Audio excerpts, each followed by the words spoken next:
Long straights and smooth roads define the track. The great teams that have won here, Mercedes, Jaguar, Ford, Ferrari, Porsche, define the history. And exhaustion, elation, hope, and fear define the experience. This is the 24 Hours of Le Mans.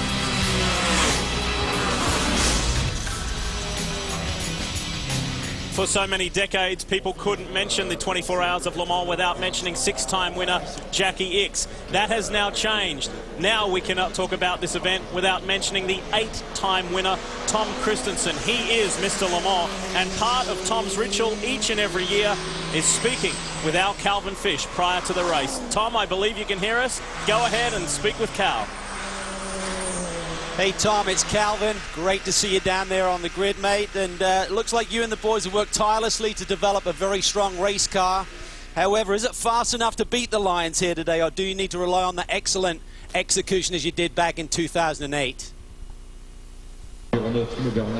We will try very hard. There's definitely, we know the speed we've done in qualifying. We will take that right into the race. We have improved the car, and we feel very strong for that. If the Lions can keep the speed they had in qualifying, then we are in serious troubles. But we go for it, and 24 hours is a long race, and I think this one goes out and turns out and will be the fastest ever in history.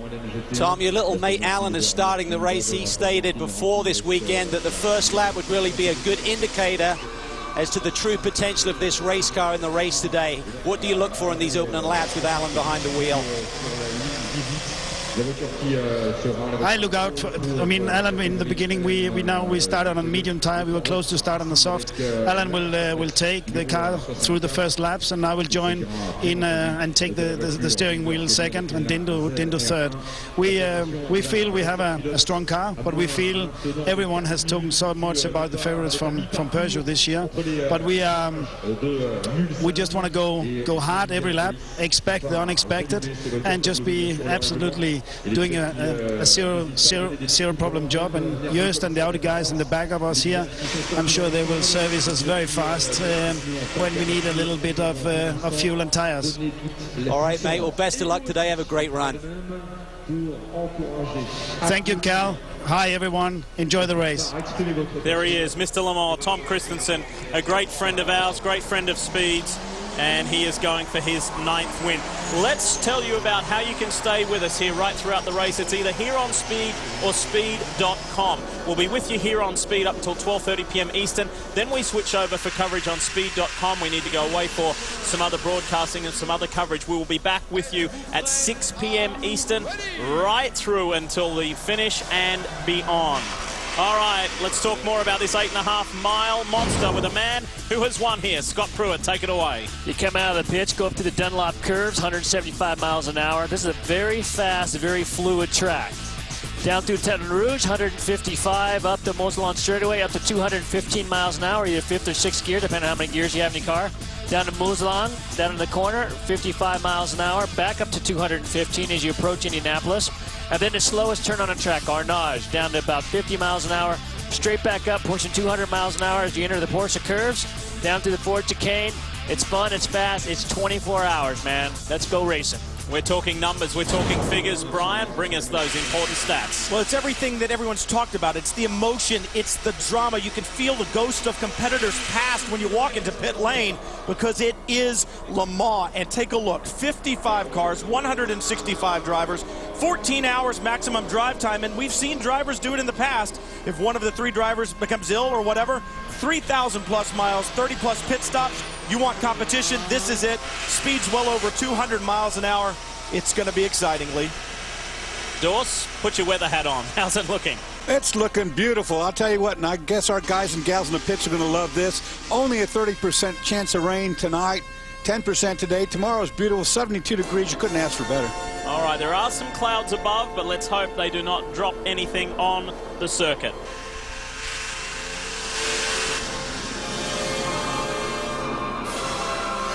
You ride on board with one of the Peugeots up front, the lights out on the pace car. It will be the 78th time that the green flag will wave here at the Circuit La Sarthe, and the drama is about to unfold. Peugeots 1, 2, 3, and 4. 3 of them from the factory, 1 up from Orica, and it is all diesels up front warming up tires right now. We heard Alan McNish say it's about efficiency, but he also said attack. He really did, and last year we saw Alan do an outstanding opening lap to get amongst those Peugeots, and this year it seems like the Audi has the same straightaway speed as the Peugeot. How hard will they push in these opening laps? Pace car on pit road. We are green at La Sarthe. Peugeots take the lead. McNish, will he fight back side by side with his young teammate Timo Bernard? McNish takes over the point for the Audi contingent, but Peugeot's up front. The 3 factory Peugeots driven by ex-Grand Prix stars, followed by the Orica Peugeot. Alan McNish slots into 5th. Don't worry about that smoke. If you were wondering about the smoke at the beginning right there, remember these are diesels. Right now they're cold. They'll put out a little bit of that white smoke and then they'll be clean. And you talk about cold. Right now the tires on these LMP1 cars, they are cold. McNish takes a look to the inside of the Orica. Down into Tete Rouge, he'll now trying to get into the draft here of Lapierre. He's driving that number 4 Orica, the brightly colored Peugeot, 4th in line. In qualifying, they're hitting speeds about 215 miles an hour on the approach to the first chicane. This will be the very first time, guys, that the group of cars, this massive group of cars, will encounter top speeds in amongst one another. The air disturbance off the car in front, they're feeling really right now for the first time. McNish looking racy as he ran there behind the Orica Peugeot. Taking a look, you ride on board with Alan McNish. Audi versus Peugeot. He's thinking hard about it. Taking a look again, he's anxious to go because you can win this race in the first lap. Well, that's McNish, isn't it? I mean, we watch him every year. He's a terrier, and he just lets it go. Well, he's now on the outside for braking for the second chicane. The second chicane goes the opposite direction to the first. See if there's going to be a little fight, wheel to wheel here. Lets him go. Smart move. And this is exactly what the factory Peugeot team wanted. They wanted the fourth car in this field just to give the Audis a little harder time, maybe a little cushion today. Look at Alan. We're getting a good run right here. He uses the draft. What they may do here, they don't have a push-to-pass bump, but they can richen up the fuel mixture, and that just gives you more horsepower with these diesel-powered machines. You can see those guys already. I mean, they are leaning on each other. A little push and shove action there as they move up into Mulsanne corner. The efficiency that we see right now is the efficiency of the determination of Alan McNish. We've seen it in years past, fighting from the get-go. And